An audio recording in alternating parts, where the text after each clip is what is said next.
to hear me now. So what we're going to be doing today is we're going to be discussing the case studies, and what we'll be doing more often on the Tuesday is getting into that discussion about Breckenridge Cannabis Club. So if I can get you guys to join me, and make sure you guys go to Blackboard. With a Blackboard, what you're going to see, and I'm just going to show you guys one course. Every course is kind of going to be a little different, but we're going to log in. We're going to go to probably my section 1120, section 52. People are like probably wondering, well, what's this about? Again, we're not playing the backpack game this time. Literally what we're doing is we're going to be doing the, I'm going to write this out really quick. Learning case study analysis. I think case studies are fun. They're definitely challenging to learn and understand, and to see how they work is a little challenging. So what we need to do is we kind of need to look at case studies very, very closely to kind of get that idea of how do we solve companies' problems, right? And every company, every organization is going to face some sort of issue, if you guys remember. So this is usually internal or external to the environment, and these are situations that we see all the time. So if you come under case studies, and before the start of class, make sure you guys watch the Starting a Legal Cannabis Business documentary. You just click watch video and that should take you in. In terms of how case studies built, we're going to download this sheet. And what this sheet actually is it's kind of like a big, massive outline. So it's based off of what we call Harvard Business Review case models. And with Harvard Business Review case models, we're really going to look at how to solve certain business problems, because there's always going to be challenges, there's going to be issues, there's going to be situations that are going to come up where a company's dealing with a lot of difficult challenges, problems, and issues, right? So we're going to see a lot of different ones come up over time. It could be anything under the sun. It could be, you know, an issue with too much of a target market. The target market's not right, or maybe the advertising's not correct, or maybe there's an issue with how the content reads. Maybe there's a challenge with the management, for example. Maybe there's a whole bunch of different key little issues that are kind of coming up that they're causing some problems, that are causing some real issues.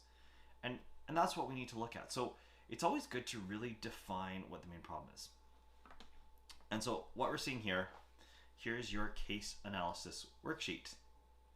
It's a wonderfully beautiful little sheet. It's great to look at, and you can kind of see this is a framework that you can use to think about the case before you write your one-page memo response. And what I do allow is a 1.5-page memo.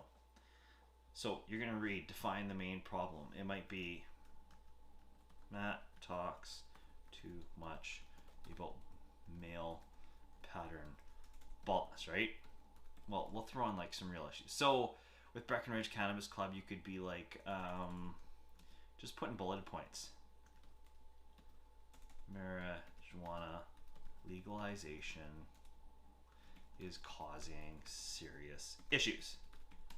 But give me a little bit more why. What's the main problem? Is the problem the federal government lack of oversight? Is it due to the fact that there are too many bars on Main Street?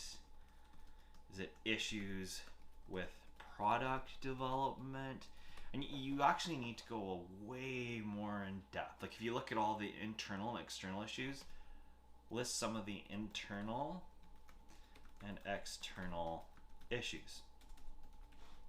Then what you're going to do is you develop it a little further. You might use Pestle or Crest or Porter's 5 forces here to really dig into sort of what those internal and external environments are causing in terms of challenges, so that you can really develop it out more, right? List some relevant facts. You know, they make $40,000 a day in sales when you're looking at the overall case, and come through, and then you come down. Recommendation might be sell more powerful marijuana, and give reasons why they should sell more powerful marijuana. And at this point, you know, you don't really have to go that far, but be like, teach people the benefits of marijuana use. or risks, something like that, right? Give me a recommendation. Use more social media to connect the market.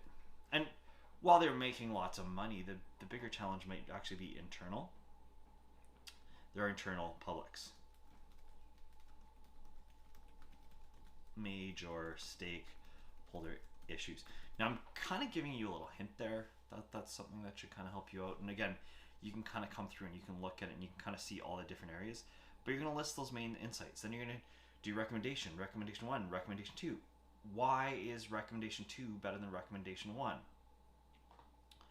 What strategies and tactics are you? If you're going to suggest social media, how are you going to measure for success?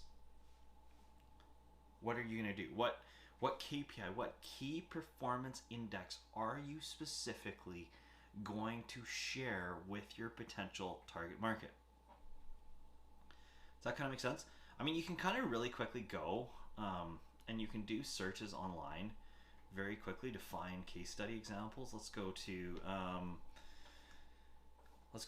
HBR. So that's just Harvard Business Review case study, IKEA, for example, right?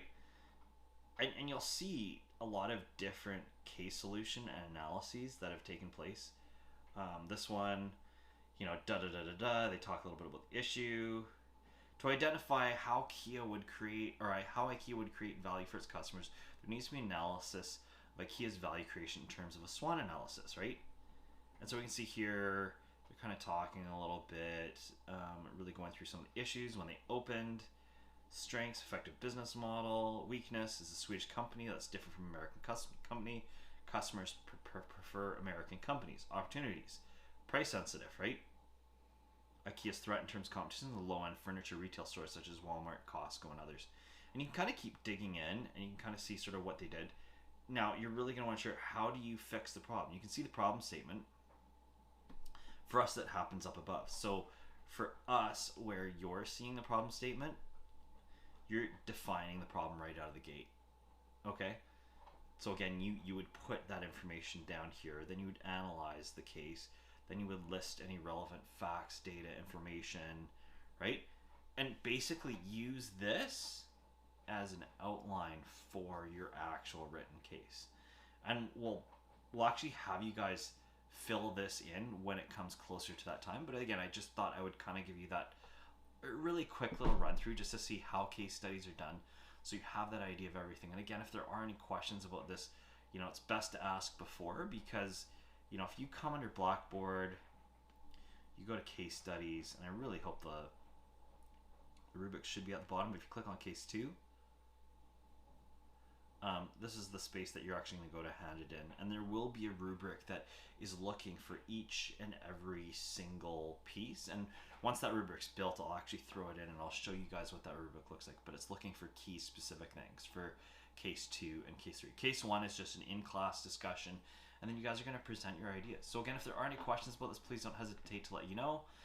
And again, if you have any other further questions, please again just email me or connect with me offline.